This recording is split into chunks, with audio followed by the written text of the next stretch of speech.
You know, I don't know what to say about this, but I think people are missing something that's really obvious. And this is for the people out there with their PhDs.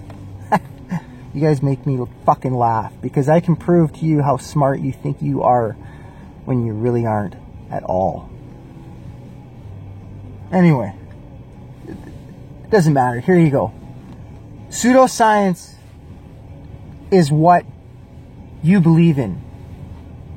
Okay? You don't believe me? This is a general shout out to the general public about pseudoscience. Pseudoscience is like oil and vinegar. Eventually, it's going to separate because it doesn't belong with real science. Right? And that's what's happened. Pseudoscience has mixed itself with regular science. That was the first rule that was broken. That was the first assault by the virus, because I believe it's a virus inside of the machine, which is the matrix, which is us in the machine. And we're actually manifesting this reality in one way or the other through the machine interpreting what we think should be, to an extent of one individual amongst many. It is, yeah.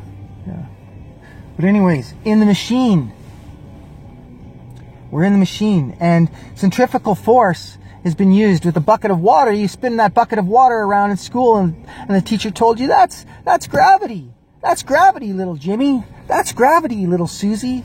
And little Jimmy and little Susie, oh, that's interesting.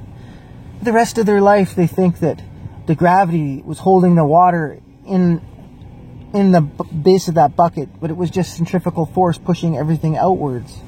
And you are creating the centrifugal force. And, yeah, so that centrifugal force that's being created, that you have automatically been programmed to misconstrue as gravity right from the very beginning, you know, while this was being done, looking over at the globe behind the teacher on his desk.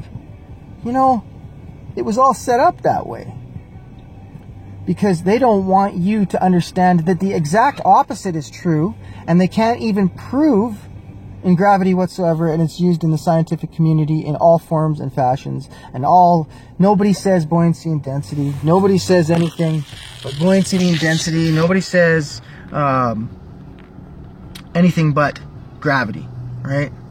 So you have this word being used that has no scientific validity, and it's being slung around by PhDs, people that are supposedly highly educated. Are they highly educated, or are they highly indoctrinated? For me to believe in any form of science that you're slinging, you better make sure that the words that are coming out of your mouth aren't fucking pseudoscience, and gravity happens to be one of those words. You don't even have the right to say gravity when you're explaining the Earth. You don't have the right to say gravity when you're explaining planets floating in fucking space, because you don't even know what the fuck gravity is. And if you expect me to listen to anything that you have to say after that point, it all becomes moot. I don't listen to any of it, even if I'm forced to, because I know that when it started off with a fucking lie, the end of it is going to be a fucking lie, and the whole thing is going to unravel, and the truth is going to fucking surface.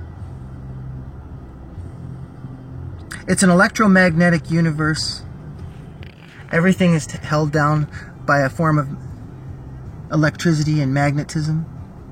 And they're feeding us a shitload of fucking iron so that when we die, the Solomon seal on our heart stays there and keeps us pinned. Right?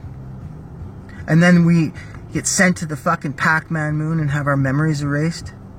Get pinned and picked up by the spirit rover. Or either you get grabbed or you get sent, you go there yourself thinking it's the true light. That's the false light. Avoid the first false light. That's the pale moon.